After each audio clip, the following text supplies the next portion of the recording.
Imagine yourself in the ancient world, around 6 centuries before the birth of Christ. You're in a land called Babylon, an exile from your homeland, Israel. Among you is a man named Ezekiel, a priest turned prophet.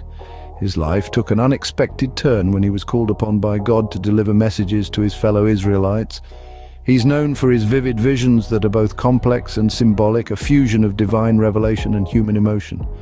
Ezekiel's visions often arrive without warning, sweeping him up in a whirlwind of imagery and divine instruction. Today we delve into one of his most famous visions, which takes place in a valley filled with dry bones. Now picture Ezekiel standing alone amidst this sea of skeletal remains, a grim testament to a once thriving life. The divine voice speaks, "Son of man, can these bones live?" A question that echoes in the silent valley, bouncing off the sun-bleached bones. Ezekiel, a mere mortal in the face of the divine, responds, "O Lord God, you alone know." Suddenly the vision shifts. Divine instructions fill Ezekiel's ears to prophesy over these bones, to speak life into them, and so he does. His words, underpinned by divine authority, echo across the valley.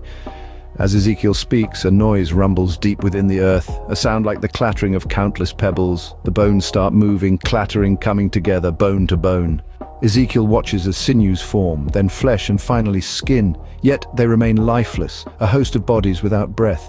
Again, divine instructions come to Ezekiel. He is to call upon the wind to breathe life into these bodies. And as he obeys, the wind howls, rushing through the valley, filling the lifeless bodies. They come alive, stand on their feet, an exceedingly great army.